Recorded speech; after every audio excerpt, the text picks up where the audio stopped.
बच्चों good morning. आइए देखते हैं प्रश्नावली 1.1 का तीसरे क्वेश्चन का पहला सवाल। लिखा है अभाज्य गुणनखंड विधि द्वारा निम्नलिखित पूर्णांकों के HCF और LCM ज्ञात कीजिए। आइए देखते हैं पहले को हल करते हैं। किसका किसका निकालना है बेटा? LCM और HCF 12, 15, 21।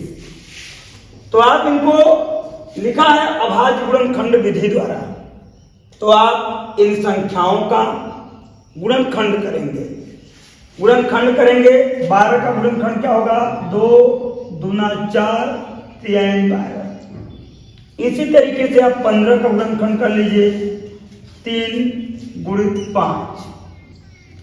21 का गुणनखंड होगा 3 गुणित 7। अब आपको निकालना है HCF। HCF का मतलब होता है हाई कॉमन फैक्टर। अब HCF बराबर HCF में जितनी संख्याओं का HCF निकालना होता है, उतनी संख्याओं में हम देखते हैं कि कौन सी अंक कॉमन के रूप में है, सभी में उपस्थित है। तो कॉमन का मतलब कि देखो ये 3 आपका यहां भी उपस्थित है, 3 यहां भी उपस्थित है, 3 यहां भी है। 2 की बात देखेंगे तो 2 यहां तो 2 बार है, लेकिन यहां एक बार भी नहीं है, यहां नहीं है। तो इसका मतलब कि मैं यही बताया कि जो अंक तीनों संख्याओं में गुणनखंड के रूप में उपस्थित होगा, HCF वही होगा। तो आपका HCF होगा केवल 3। अब रहा बात LCM। LCM का मतलब क्या होता है बेटा? जिस संख्या का गुणनखंड में जो अंक सबसे ज्यादा बार होता है वही लिखते हैं। मतलब अगर यहां 2 को देखते हैं तो 2 और 2 बार है, तो हमें देखेंगे कि अंक 2 इन तीनों संख्याओं में ऐसी कोई स्थान पर है कि जो 2 से ज्यादा बार आया है। तो यहां तो आया ही नहीं 2, यहां 2 आया ही नहीं। तो हम क्या करेंगे? 2 को 2 बार लिख लेंगे, 2 गुणित 2। अब आगे देखेंगे 3 बेटा यहां आया है, तो मैं ये देखूंगा कि 3 जो अंक है वह किस संख्या के गुणनखंड में 3 से ये 3 एक बार आया है। हो सकता है कि 1 से ज्यादा बार किसी में आया है क्या? 1 से ज्यादा बार किसी में नहीं आया। अगर 2 बार आया होता तो 3 इसका ले लेते, 3 गुणित 3। अगर इसमें 3 बार आया होता या 4 बार आया होता तो 3 इस संख्या का 21 में का 3 लेते 4 बार। तो आप आइए, केवल अकेले लिखा गया है, इसमें अकेले 3 है, 3 उतार लेंगे इनटू। अब कौन सी संख्या बच रही बेटा? 5 एक बार आया तो 5 उतार लीजिए, एक बार 7 आया तो 7 उतार लीजिए। अब ये आपका LCM की तरीका क्लियर हुआ। अब इसका मतलब होता है 2 का गुणा 2 में करेंगे, 2 दूना 4, 4 3 12, 12 पंचे 60 और 60 सत्ते 6 सत्ते 42, 420। ये आपका आंसर आया। आगे देखिए इसी तरीके से इसका ये दूसरा नंबर का देखिए क्वेश्चन। इसका 17, 23, 29। अब इसका हमको निकालना है HCF और LCM। तो HCF में 17 का बेटा फैक्टर करेंगे, 17 का गुणनखंड करेंगे, तो 17 का गुणनखंड होगा 17 एकम 17। 23 का क्या होगा बेटा? 23 एकम 23। 29 का क्या होगा? 29 एकम 29। ये सब अभाज्य संख्याएं हैं, अपने के अलावा इनका एक ही गुणनखंड हो सकता है। अब इसका HCF क्या होगा? HCF का मैंने बताया था बात की, जो अगर 3 संख्याओं के बीच से 3 संख्याओं का HCF निकालना है तो तीनों संख्याओं में जो अंक उपस्थित होगा, कॉमन होगा, उसी को लिखेंगे। तो देखिए कॉमन यही है, एक एक एक, तो ये CF होगा बेटा एक। अब एलसीएम, एलसीएम का मतलब एलसीएम में क्या होगा कि जो अंक इन तीनों संख्याओं में सबसे ज्यादा बार आता है वही अंक उतनी बार सहित लिखते हैं। यहाँ 17 एक बार आया है तो 17 लिखिए, 23 एक बार आया है तो 23 लिखिए, 29 एक बार आया है तो 29 लिखिए। यदि 29 यहाँ 2 बार आया होता तो 2 बार 29 लिखे होते। अगर यहाँ 23 एक बार आया है, इसमें 23 4 बार होता तो 23 को कई बार लिखते, 4 बार लिखते। ये तरीका होता है। अब आप गुणा कर लेंगे, बड़े प्रेम से गुणा करिए। 23 में 17 का गुणा करिए तो 7 त्रिक 21 और 7 गुना 14, 14 दू 16 और 3 2, यहाँ 1 6 3 9, यहाँ हो जाएगा बेटा 3।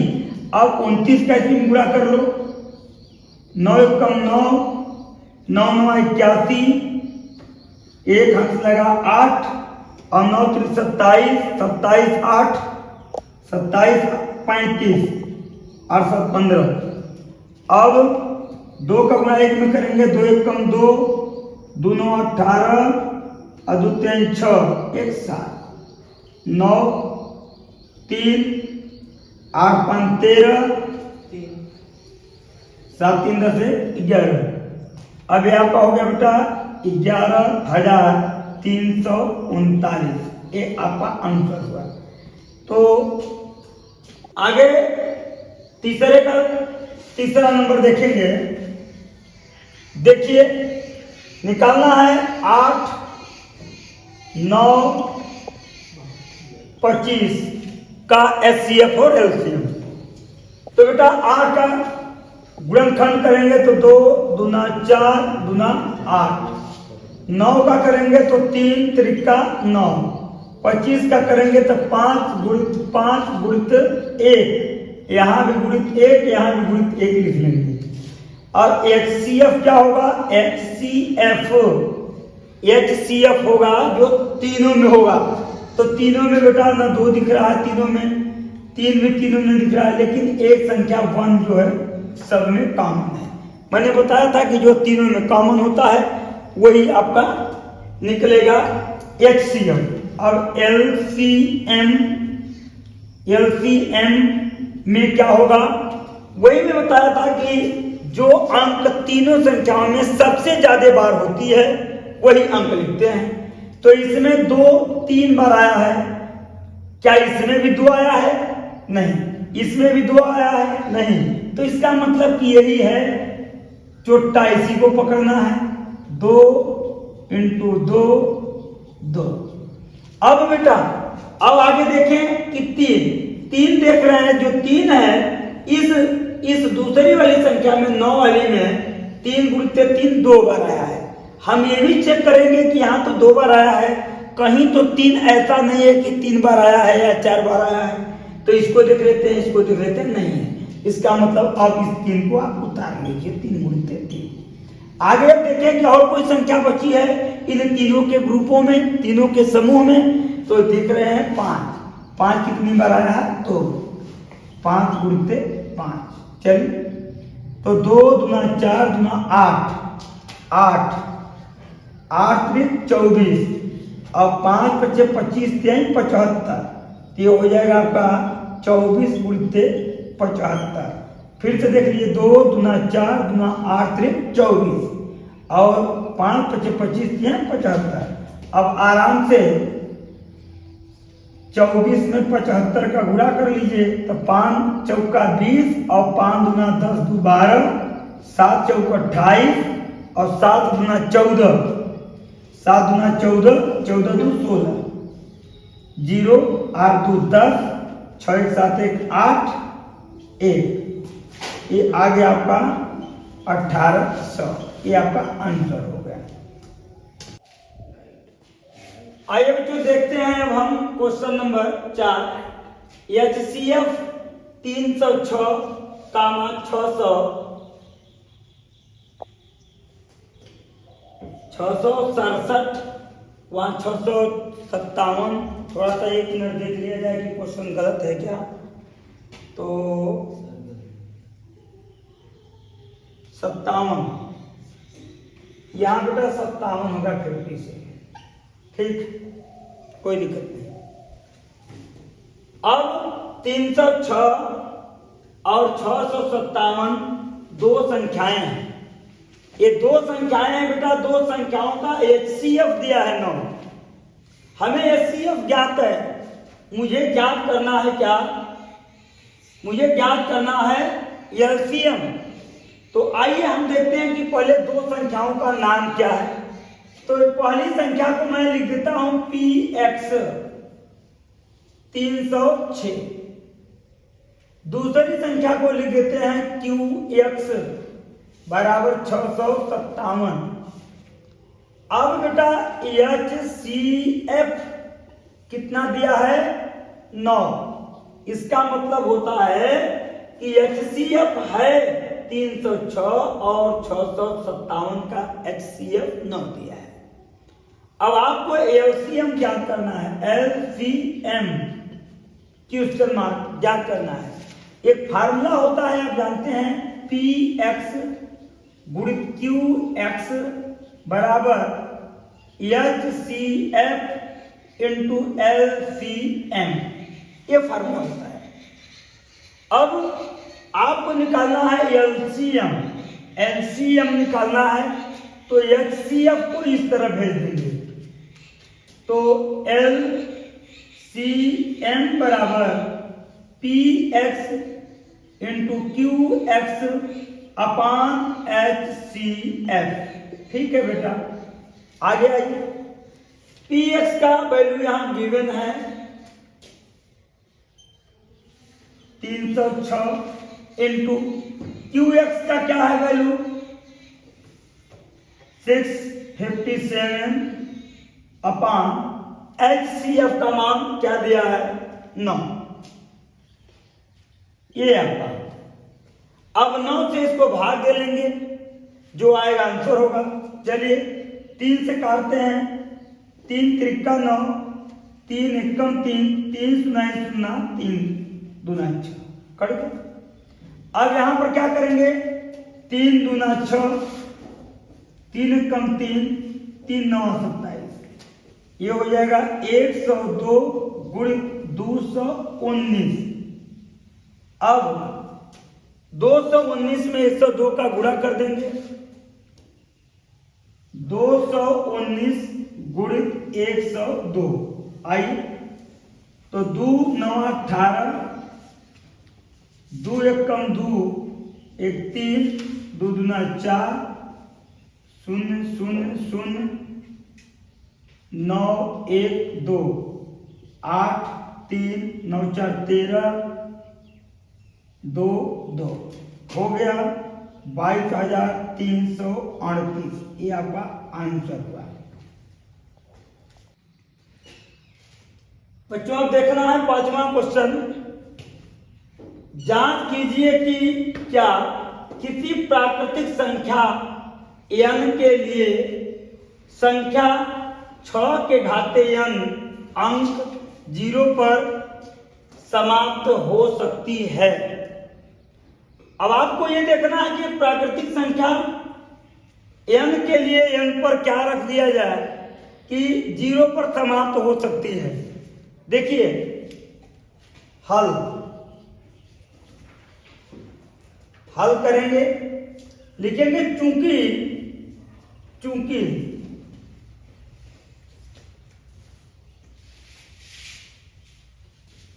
कोई भी संख्या 0 पर समाप्त हो सकती है जब 2 into 5 के पावर n होगा। जब कोई संख्या 0 पर समाप्त होगी, कब? जब 2 into 5 होगा, क्योंकि 2 पंचे 10, जब 10 होगा तो देखिए शून्य पर समाप्त हो रही लेकिन यहां पर क्या है, 6 है ना। चूंकि कोई भी संख्या शून्य पर समाप्त हो सकती है जब 2 × 5 के पावर n होगा, परंतु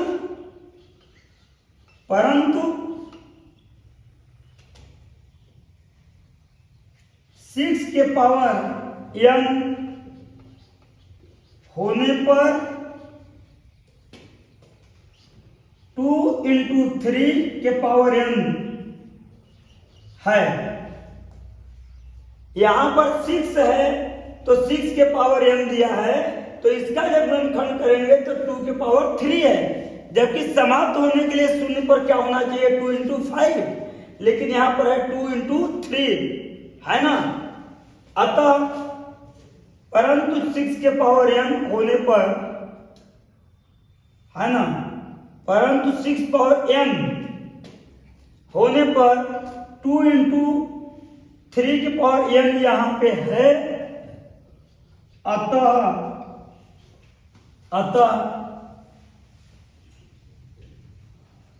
6 पावर n अंक शून्य पर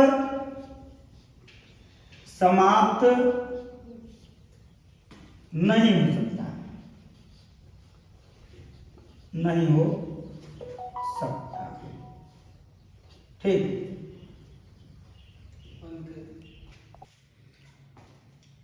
आगे बच्चों देखेंगे क्वेश्चन नंबर 6। व्याख्या कीजिए कि 7 × 11 × 13 + 13 और 7 × 6 × 5 × 4 × 3 × 2 × 1 + 5 भाज्य संख्याएं क्यों हैं? ये भाज्य संख्याएं क्यों हैं? आइए देखते हैं, चलिए हल करते हैं। इसको मान लेते हैं, माना a बराबर, 2 क्वेश्चन है तो एक का नाम a दे देते हैं, एक का नाम b दे देते हैं। तो a बराबर दिया है बेटा 7 11 × 13 + 13। ये यहां से आसान तरीके से हल करना है थोड़ा सा, तो 13 कॉमन लेंगे, इसमें से 13 कॉमन लेंगे तो हो जाएगा 7 × 11 और +1 13, ये हो जाएगा 11 × 7 = 77 +1, ये हो जाएगा 13 × 78। इसमें एक सार गुणनखंड 1 प्राप्त होगा, 1 सब में उपस्थित होता है। तो भाज्य संख्याएं क्यों हैं? भाज्य संख्याओं का होने का एक तरीका होता है कि किसी भी संख्या का गुणनखंड करने पर, किसी भी संख्या का गुणनखंड करने पर यदि 1 के अलावा 2 और या 2 से अधिक, 1 के अलावा कम से कम 2 या 2 से अधिक गुणनखंड प्राप्त अगर होते हैं तो वह संख्याएं भाज्य होती हैं। क्या मैंने बताया कि किसी भी संख्या का भाज्य होने का यह तरीका है कि उस संख्या का गुणनखंड करने पर एक गुणनखंड के अतिरिक्त कम से कम, अधिक से अधिक चाहे जितने हो सकते हैं, कम से कम 2 गुणनखंड यदि होते हैं तो माना जाता है कि वो संख्याएं भाज्य हैं। आइए देखते हैं कि 1 के अतिरिक्त 2, इसके गुणनखंड 2 हैं, कम से कम 2 हैं, इसका मतलब ये भाज्य है। तो लिखेंगे अतः संख्याएं भाज्य होंगी क्योंकि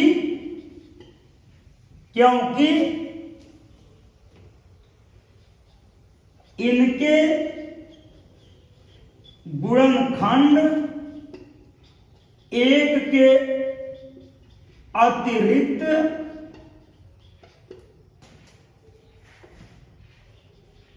कम से एक के अतिरिक्त दो गुणनखंड हैं। अभी आप इसका रीजन भी दे दिए, इसका कारण भी दे दिए कि ये संख्याएं भाज्य हैं। क्यों? क्योंकि इनके गुणनखंड एक के अतिरिक्त दो और गुणनखंड हैं। अब इसी तरीके से इसमें ये दूसरा वाला क्वेश्चन है जो और दिया हुआ है, तो इस क्वेश्चन को जो है कि हम लगाएंगे। आइए देखते हैं दूसरा क्वेश्चन। तो दूसरा क्वेश्चन इसको मान लेते हैं इसका बी बराबर बेटा 7 × 6 × 5 × 4 × 3 × 2 × 1 + 5। इसको हल करेंगे, फिर वही चीज करेंगे, दोनों में जो दिख रहा हो तो 5 कॉमन ले लो। 7 × 6 × 4 × 3 × 2 × 1 + 1 आइए 5। अब इसका गुणा करेंगे, 2 3 6, 2 3 6, 6 चौका 24, तो लिखेंगे यहाँ पर, और इधर हो जाएगा 7 से 42, 42 × 24 अब +1 5। अब यहाँ पर देखिए 42 में बेटा 24 का आप गुणा करो, गुणा तो आपको मालूम होना चाहिए, कर लोगे। 4 दूना 8 और 4 चौका 16, 2 दूना 4, 2 चौके 8, ये हो जाएगा 8, 6 4 10, 8 1 9 1 10। अब 8 + 1 जोड़ देंगे तो 5, यहाँ पर क्या हो जाएगा, जोड़ेंगे तो 9 हो जाएगा, 9 0 0 1। अब इसका 5 में गुणा कर देंगे 1009 में, तो हो जाएगा 5 9 45, 5 0 5 कम 5, ये आपका आंसर हुआ। गुणा भाग को आप जानते हैं करना। हाँ बच्चों देखिए क्वेश्चन नंबर 7, थोड़ा सा बोर्ड पर मैं नहीं लिख रहा हूं क्योंकि बड़ा है, मैं पढ़ दे रहा हूं, आप लोग के पास किताब तो होवे करेगा। किसी खेल के मैदान के चारों ओर एक वृत्ताकार पथ है। इस मैदान का एक चक्कर लगाने में सोनिया को 18 मिनट लगते हैं, जबकि इसी मैदान का एक चक्कर लगाने में रवि को 12 मिनट लगते हैं। मान लीजिए कि वे दोनों एक ही स्थान और एक ही समय पर चलना प्रारंभ करके एक ही दिशा में चलते हैं। कितने समय बाद वे पुनः प्रारंभिक स्थान पर मिलेंगे? बहुत अच्छा क्वेश्चन है। दो है, एक सोनिया है, एक रवि नाम का, दो बच्चे हैं। एक 18 मिनट लेते हैं उस दूरी को तय करने में और एक 12 मिनट लेते हैं। तो अब ये लोग एक ही स्थान पर एक ही समय में एक ही दिशा में, दोनों लोग यही बिंदु पर खड़े हो गए, दोनों व्यक्ति यहीं से चलना प्रारंभ कर दिए। रवि और सोनिया दोनों, एक 18 मिनट का समय और दूसरे का कितना मिनट का समय? 12 मिनट का समय लेता है। तो एक पुनः कब उसी स्थान पर आएंगे, इसके लिए आप इसका निकालेंगे। क्या पूछा है कि कम से कम कहा है क्या? थोड़ा सा देखिए, इसका आप निकालेंगे एलसीएम, है ना? तो आप देखेंगे कि हो जाएगा 12 और 18, तो 2 6 के 12, 2 9 18, 3 दूना 6, या 2 से ही काट दीजिए, 2 3 6, यहाँ 9, 3 1 कम 3, 3 3 का 9, 3 1 1। इसका LCM बराबर क्या होगा? 2 दूना 4, 3 12, 3 36। तो आप इसका निकालिए एलसीएम बराबर 36 आ गया। एक कह रहा है कि क्वेश्चन में ये बताया जा रहा है, ये क्वेश्चन में ये पूछा जा रहा है कि ये दोनों बच्चे कब साथ साथ मिलेंगे, तो लिखेंगे अतः 36 मिनट बाद दोनों साथ साथ मिलेंगे। अगर आपको ये वीडियो अच्छा लगता हो, आपको क्वेश्चन समझ में आया हो और ऐसे ही लगातार वीडियो आपको पाना है, तो आप इस वीडियो को लाइक करना, सब्सक्राइब करना, और आप चाहते हो कि जो है कि हमारी ऊर्जा बढ़े, हमें ऊर्जा मिले, तो आप अन्य बच्चों को भी शेयर करना ना भूलें। धन्यवाद।